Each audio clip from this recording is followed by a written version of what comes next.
Good morning, everybody. This is Pastor Ned, and so glad you're joining us today. I know you're coming in on YouTube and you're watching that. And if you would please leave a comment underneath the window about how the message touched you, we would really love to hear that. We're going to join in about 10 seconds, ercla.tv, and they will have some comments, I'm sure, about the message. How did God impact you through the message, and how did it touch you, and what was your takeaway? Here we go. We're going to try to move over to this.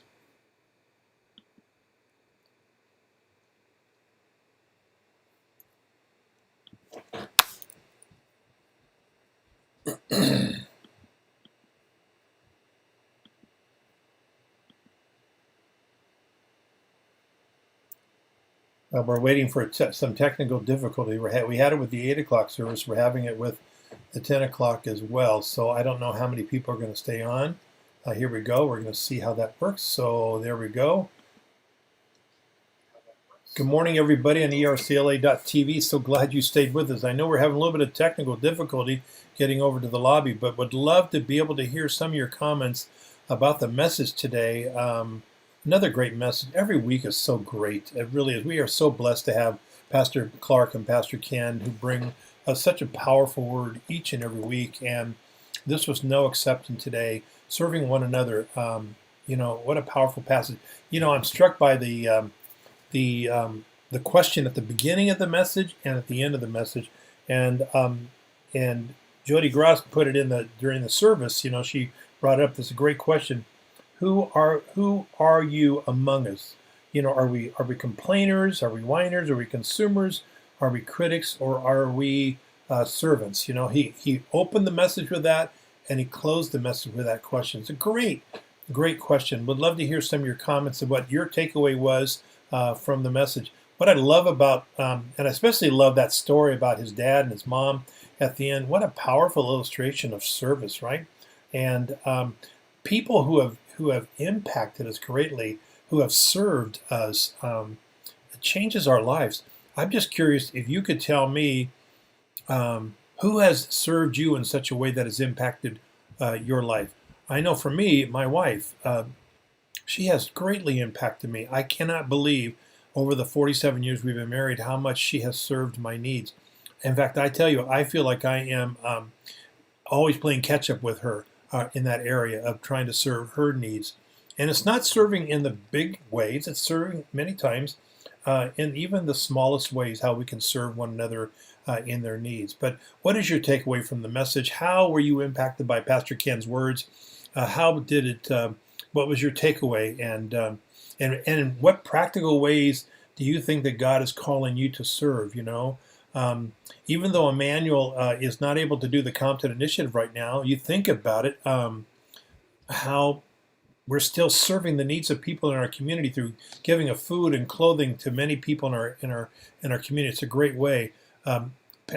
Jody writes in the chat area. She goes, "I love that story about Pastor Harold too, Pastor Ned. What a great example of positive attitude and a heart of service." Yeah, what struck me, Jody, when he told that story is that he finds his dad laying on the floor, because he couldn't get onto the couch, but there he is when Ken walks in, and Ken says, "What's wrong, Dad?" He goes, "Ken, your sermon 2 weeks ago was just the best sermon I've ever heard. Just so great." Isn't that Pastor Harold? He is such an encourager. He is such a blessing to people.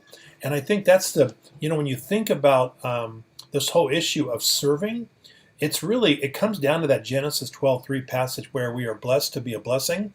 If you recognize how blessed you are, when you recognize how blessed we are to be set free from our sins, from sin's consequences, right? To be set free from the bondage of our sinful nature, that doesn't mean we don't struggle with it, but really, through Christ, we can overcome it.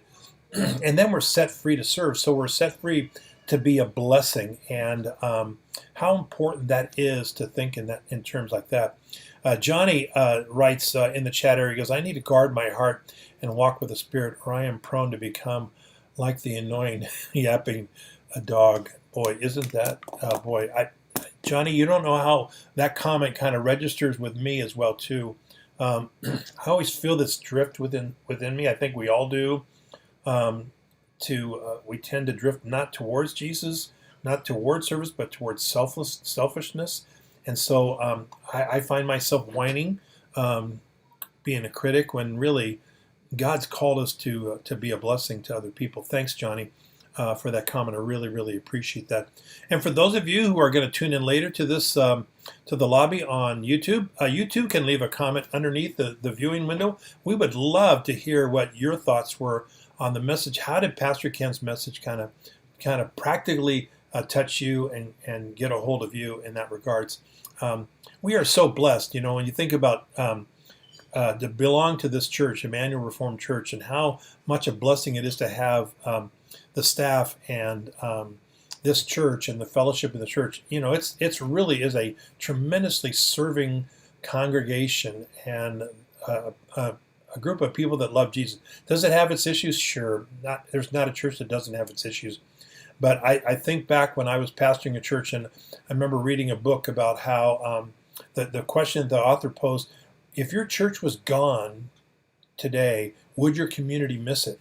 And that propelled me to make our church more of a serving congregation within our community. And that was 25 years ago. And boy, if Emmanuel was not here today, this community would sorely miss it. And God bless Emmanuel and God bless Pastor Ken for his desire to have 1,000 points of light in this city. We can change the world, starting right here in our own Jerusalem, our own Paramount, our own Bellflower, Lakewood, and Compton, and Linwood, and moving beyond that. And so God has called this church into existence for a great purpose, and God has called you into existence for a great purpose. And the greatest among you must become a servant of all. And Jesus is our example. And I pray that God will lead you to provide a service to somebody this week that can be a blessing to someone. And I encourage you with that. So we're going to close it off for the day. Thanks for joining us today. Come back next week. We'd love to have you be with us next week, either at 8 o'clock or 10 o'clock. But so grateful for you, and have a great rest of the day. It's a little windy, but it's beautiful sunshine out there. So have a great day. God bless.